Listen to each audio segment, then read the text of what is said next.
দাদা, বিএসএফ গুলি না চালালে হত্যা হতো না। অশান্তি মুর্শিদাবাদ গিয়ে আক্রমণ, মুখ্যমন্ত্রী নাম না করে অমিত শাহকে আক্রমণ। ওনার যদি মুখ্যমন্ত্রীর দম থাকে, ওখানে যে ঘটনা হয়েছে, উত্তেজনা ছড়িয়েছে, দাঙ্গা হয়েছে, হিন্দু বাড়ি লুট হয়েছে, মন্দির ভাঙা হয়েছে, হত্যা হয়েছে, তার তদন্ত উনি করান কেন্দ্রীয় সংস্থা দিয়ে। এবং বিএসএফ কী করেছে না করেছে, কতটা অনৈতিক কাজ করেছে, সেটাও কেন্দ্রীয় সংস্থার তদন্ত চান উনি চাইলেই হয়ে যাবে। উনি চাপা দেওয়ার জন্য গেছেন।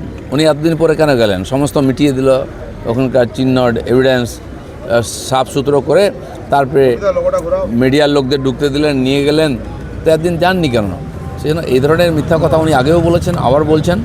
ওখানকার সাধারণ মানুষ জানে তাদের উপর দিয়ে কী হয়েছে। মুর্শিদাবাদ গিয়ে দাঙ্গা নিয়ে মুখ্যমন্ত্রীর আক্রমণ, পাল্টা দাঙ্গাকারীদের প্রশ্রয় দেওয়ার অভিযোগ, আক্রমণ শুভেন্দু অধিকারী।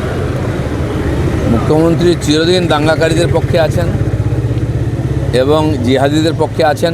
সেটা আমরা তখনই বুঝে গেলাম যখন দাঙ্গার পরে ক্ষতিগ্রস্তদের পক্ষে না দাঁড়িয়ে, তাদেরকে সহযোগিতা না করে, দেখা না করে, যখন ইমামদের ডেকে উনি মিটিং করলেন। আমি তো বলেছিলাম, যদি আপনি মনে করছেন এই ইমামরা বা এরা দোষ করেনি, তাহলে সবাই কিন্তু একটা প্রস্তাব লিখিতভাবে একমত হন যে মুর্শিদাবাদে যে ঘটনা ঘটেছে এটা অন্যায়, অনৈতিক এবং তার আপনি নিন্দা করছেন। কেন নিন্দা প্রস্তাবে সই করালেন না ইমামদেরকে? কারণ আপনি জানেন এরাই করেছে, তাদেরকে বাহবা দেওয়ার জন্য আপনি ডেকেছিলেন। বলছি দাদা, মুর্শিদাবাদে দাঙ্গা নিহত হরগোবিন্দ চন্দন দাস সিবিআই চেয়ে হাইকোর্টে মামলা করতে গেছিল। গতকাল সেখান থেকে তাদেরকে হাইজ্যাক করে নিয়েছিল পুলিশ। আমি তো বলছি, পুরো ঘটনা মমতা ব্যানার্জি টিএমসি করিয়েছে জিহাদিদের দিয়ে, সেটা চাপা দেওয়ার চেষ্টা করছেন।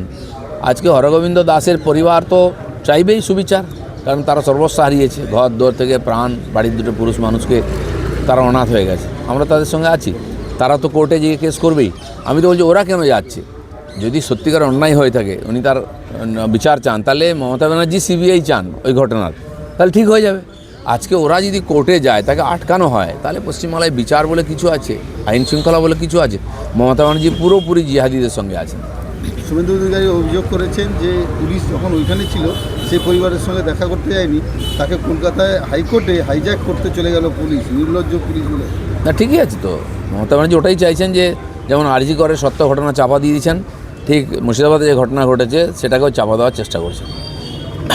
যারা পরিকল্পনা করে মুর্শিদাবাদে হিংসা নেপথ্যে বহিরাগতরা, বহরমপুরে সরব মুখ্যমন্ত্রী, 2-3 জন বিধর্মী নেতা, অশান্তি ছড়িয়েছে, দাঙ্গাকারীরা বাংলা শত্রু, বিজেপিকে নিশানা তো মমতা। বিজেপিকে নিশানা করে লাভ নেই। বিজেপি কোথায় ছিল সেখানে? আমি তো ছিলাম সেখানে ফারাক্কাতে, রাত্রেবেলা এসেছি, সব দৃশ্য দেখে এসেছি আমি। তো উনি কেন তদন্ত করছেন না? উনি মনে করছেন না এটা কোনো বড় ঘটনা হয়েছে? এতগুলো মানুষের বাড়িঘর চলে গেল, এত মন্দির দোকানপাট নষ্ট হলো, দুটো প্রাণ গেল, এত মানুষ ঘর ছাড়া হলো, তার পিছনে কে আছে? সত্য সামনে আসবে না? আজ আমার মনে হয় উনি ভয় পাচ্ছেন। সত্য সামনে এলে ওনার নামও জড়িয়ে যাবে, ওনার পার্টির, ওনার নেতাদের নাম জড়িয়ে যাবে, ওনার এমএলএর নাম জড়িয়ে যাবে। দাদা, মঙ্গলবার বৈঠকে বসছে বঙ্গ বিজেপি, কেন্দ্রীয় পর্যবেক্ষক, সেখানে কি আপনি থাকছেন? আমি কোনো কমিটির মধ্যে নেই, আমি আছি কোর কমিটিতে। কেবল কোর কমিটির 2-4 মাসে যখন বৈঠক হয়, আমাকে ডাকা হয়, তখন আমি যাই। বাকি কমিটি যে ঠিক করে আমাকে যে কাজ বলা হয়, মেম্বারশিপের জন্য বলা হয়েছে, জেলায় জেলায় গেছি। এই যে মুর্শিদাবাদের আন্দোলনে আমাকেই পাঠানো হয়েছে, মালদাতে আমি সভা করেছি, জঙ্গিপুরে আমি সভা করেছি। পার্টি আমাকে যে কাজে যোগ্য মনে করে দেয়, আমি সেটা করি। বাকি তো প্রতি সপ্তাহে আমাদের পার্টিতে মিটিং চলতে, বৈঠক আমাদের রোজই হয়।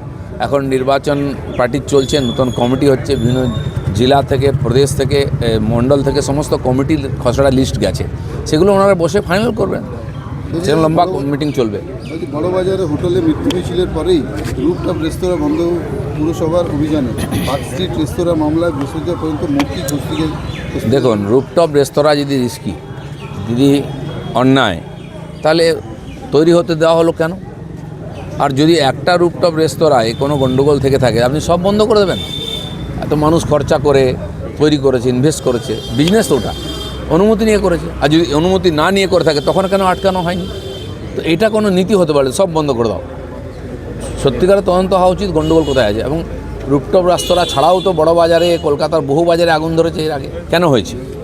গণ্ডগোলটা সব জায়গায় ঘুষ দিয়ে বিনা পারমিশনে বাড়িঘর তৈরি হয়ে যাচ্ছে, কোনো বিধি মানা হয় না।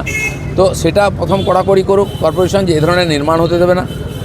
নেতারা, পুলিশ, সরকার যদি ঘুষ খায় সব জায়গায়, তো বেআইনি নির্মাণ হবে, তখন দুর্ঘটনা ঘটবে। এটা বঙ্গ বিজেপিতে বিজেপির অন্দরে যে দ্বন্দ্ব চলছে সেটাকে আটকাতে দিল্লি নির্দেশ দিয়েছে ইমিডিয়েট। কিসের দ্বন্দ্ব চলছে? কোনো ব্যাপারে বিজেপির নেতারা একমত নন, আর পার্টির কোনো নির্দেশিকা নাই। কে মন্দির যাবে, কে মসজিদে যাবে, কে ইফতার করবে, বিজেপি কোনোদিন বলে দেয় না। বিজেপি গণতন্ত্র আছে, বিজেপি ভারতের সংবিধান মেনে করে। সেই জন্য যারা এটা প্রচার করছে তার ভুল প্রচার করছে। আমি বলে দিচ্ছি, কিছু ব্যাপারে আমাদের দ্বিমত আছে। সেই দিন অক্ষয় তৃতীয়ায় বিভিন্ন লোক বিভিন্ন প্রোগ্রাম করেছে, কোনোটাই পার্টিকে জিজ্ঞেস করে কেউ করেনি। আমি চ্যালেঞ্জ করছি। তো দিলীপ ঘোষ কি পার্টিকে জিজ্ঞেস করে পায়খানা পেচ্ছাপ করতে যাবে? আমি গেছি নিমন্ত্রণ রক্ষা করতে, আমন্ত্রণে গেছি।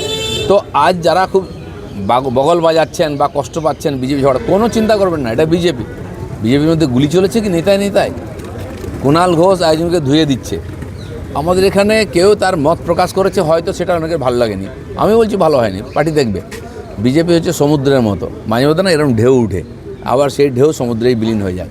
টিএমসির বা কেউ চিন্তিত মানে খুব লাফালাফি করার দরকার নেই ঝগড়া বাঁধিয়ে দেওয়ার জন্য, বা পার্টিতে যারা নতুন নেতা এসেছেন তারা ঘাবড়াবার দরকার নেই। সবচেয়ে চিন্তা হচ্ছে কিছু বাজনদার আছে পার্টির, তারা চিন্তিত। তারা বিজেপির নীতি ঠিক করে দিচ্ছেন, পলিসি ঠিক করে দিচ্ছেন। বিজেপি হিন্দু কি মুসলমান, মন্দির কি মসজিদ ঠিক করে দিচ্ছেন। কে ভাই তোমাদের ঠিকা দিয়েছে? তোমরা হচ্ছে আজকে বাজনদার, কারো না কারো হয়ে বাজাচ্ছ, বাজাও। এই ইউটিউব, এই মিডিয়া 19 সালের আগে কোথায় ছিল? কারও লাগেনি, কোনো ইউটিউব লাগেনি, নেতাই ছিল না। এখানকার সাধারণ কর্মী, এখানকার পাবলিক বিজেপিকে আশীর্বাদ করে বিরোধী দল করেছে, 41% ভোট দিয়েছিল। কোনো মিডিয়া, কোনো বড় নেতা ছিল না আমাদের তখন, কোনো ইউটিউব ছিল না, আর লাগবেও না। আরে সমস্ত মিডিয়া আজকে বিজেপির পক্ষে, কারণ বিজেপি সাধারণ মানুষের কাজ করছে, দেখিয়ে দিচ্ছে সাধারণ মানুষ তারা কার পক্ষে আছে। অত টেনশনও নেবেন না, বগলও বাজাবেন না। বিজেপির মতো আছে, বিজেপির লোকেরা বিজেপিতে আছে, জনতা বিজেপির সঙ্গে আছে। দাদা, নাগরিক পড়ুয়াদের সচেতন করতে 7ই মে রাজ্যে রাজ্যে মহড়ার নির্দেশ কেন্দ্রীয় স্বরাষ্ট্র মন্ত্রকের।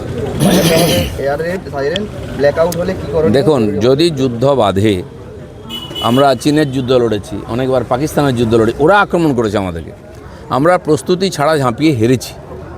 সেনার মনোবল ডাউন হয়ে গেছে। যদিও জিতেছিলাম আমাদের তৎকালীন নেতৃত্বের ভুলে, তাদের অকারণ উদারতার জন্য আমাদেরকে হারতে হয়েছে। হার স্বীকার করতে আমাদের জমি চলে গেছে, সেদিন পাল্টে গেছে।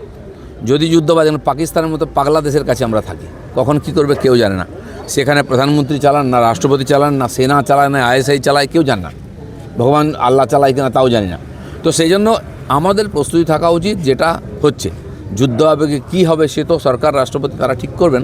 সাধারণ মানুষ যেন পুরো যুদ্ধের সময় আমাদের সেনার পিছনে, দেশের পিছনে থাকে, তার জন্য যা যা করার দরকার সরকার করছে।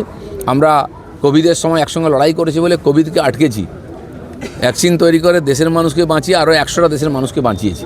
তো ভারত যা করবে সুদূর প্রসারী পরিকল্পনা করে করবে, পুরো সমাজকে নিয়ে করবে।